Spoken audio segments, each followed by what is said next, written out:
This kid was sitting under our tent at track. We asked him to move. He started getting aggressive and talking reckless. And my brother stepped in and said, "You need to move." And he's like, "Make me move." Austin grabbed his backpack. This kid, I tried to whip around as fast as I could, but I didn't see the stab. And I look at my brother and I'm not going to talk about the rest. So that's just what I saw. So to argue for self-defense in Texas, your life has to be in immediate danger. Now, the BLM types will point out that the two Metcalf brothers were quite a bit larger than Carmelo, and that's why his life was in danger.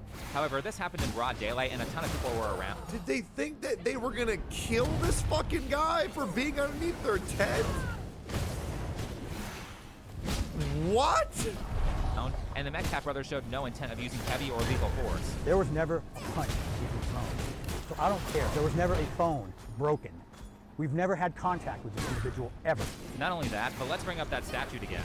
In the law, it says that if you provoke the person who you use lethal force against, which Carmelo reportedly did, then you can't claim it's self-defense. So in my amateur internet lawyer opinion, Carmelo is screwed. You don't get to stab someone because they picked up your bag and pushed you after you asked them to put hands on you.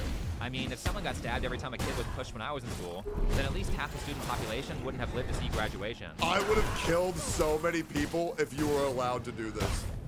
Like legit, bro. I was like being thrown into fucking lockers, like being pushed downstairs. I even had a guy put a knife against my throat. I was kneed in the jaw. I was held in armbar. Obviously, once I became a senior and I was bigger, then I bullied the bullies. And I'm not gonna lie, I did some pretty bad shit too. I'm just not gonna fucking lie. You know what I mean? But like, I would only beat up people who were bullying people.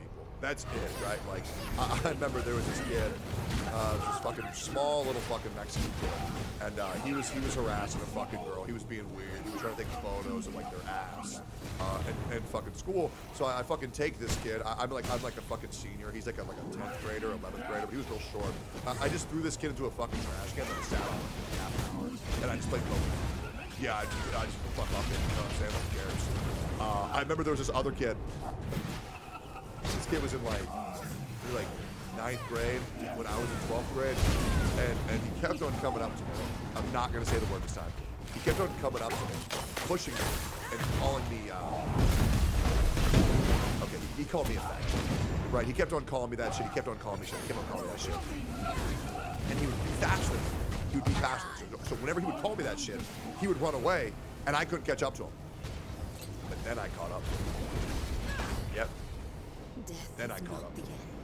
I grabbed this fucking dude and I threw him so hard into, by the way, never call anybody that word, by the way. Don't use that type of rhetoric. Just for stories, just so you understand how severe it was. And I would be called gay a lot because I would hang out with like my homies, and me and my homies were really tight. We were. I hug my homies, I kiss my homies, you know what I'm saying? But yeah, people would call me gay and shit. It's fine. It's whatever. I grabbed this fucking dude, not on the face, like on the head. I saw them as my the things I need to take care of. I was kind of like always like the dad. So you were always gay, yeah, also true. Plus I was super gay. And it was like grab this fucking dude, and I throw him so fucking hard against a wall, and then he clips a water fountain, and the water fountain breaks off. And then the fluid just starts shooting over him, and you see this kid's like fucking fat, fucking pathetic fucking body, just soaked and sad, and it was fucking so insane. Yeah, no, it was awesome. But yeah, I got no tolerance for bullies, man. I got no tolerance for bullies.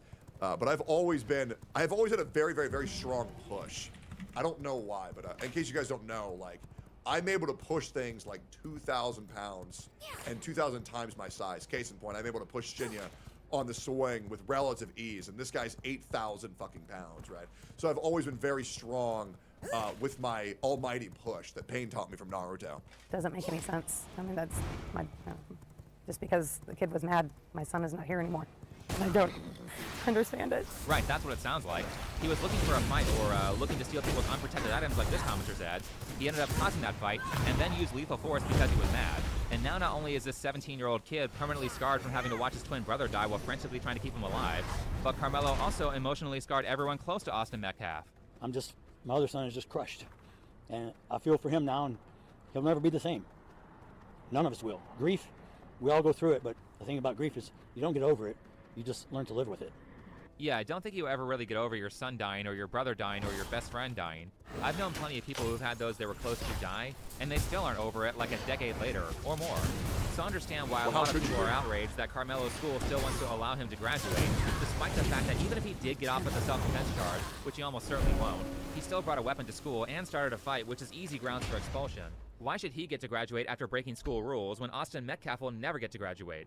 And so, because Carmelo is almost certainly guilty of murder, unless there's some info that we're unaware of, the racial grift must begin to try to beat the charges. And the grift is quite ridiculous. I mean, Carmelo and his legal team are some of the dumbest criminals on the planet. You can read the full police report where it says that an officer called Carmelo the alleged suspect, followed by Carmelo spontaneously saying, "I'm not alleged, I did it." Literally confessed to a murder right in front of the police. Even worse for Carmelo's defense, his family picked some black activist lawyer named Dominic Alexander, who I swear is just like that race-grifting character from that episode of The Boondocks, where they tried to bully the school for $500,000 because a teacher said the N-word. I have a message for the Woodcrest School District. Bravo, good love. What's that stupid hustler doing here? You have assaulted this fine family's dignity, you have assassinated their pride, and you have hurt their feelings. Now, somebody go pay. Don't listen to him, Granddad. He just wants to use us to get press for a stupid sitcom on BET. The scary thing is that this episode of The Boondocks is almost 20 years old, and it still applies like it was written yesterday. So Carmelo's lawyer and his activist group hold this press conference to, I guess, give everyone a more positive outlook on the defendant. Let's take a look. Y'all, I'm Minister Dominic Alexander. I serve as the president of the Next Generation Action Network. Today, I come before you with a heavy heart, but determined in spirit. Not just as an advocate, but as a black man. Black people in America don't have to pull the race card. I ain't pulling no race card. I live it. I'm reminded all the time that I'm a black man in America. I mean, if you don't want to be reminded of your race, then maybe you shouldn't open up your speech with, "as a black man," as you use this press conference to promote your race-based activist group. This is not just about Carmelo. It's about the family who dared to stand and demand justice in a return and receive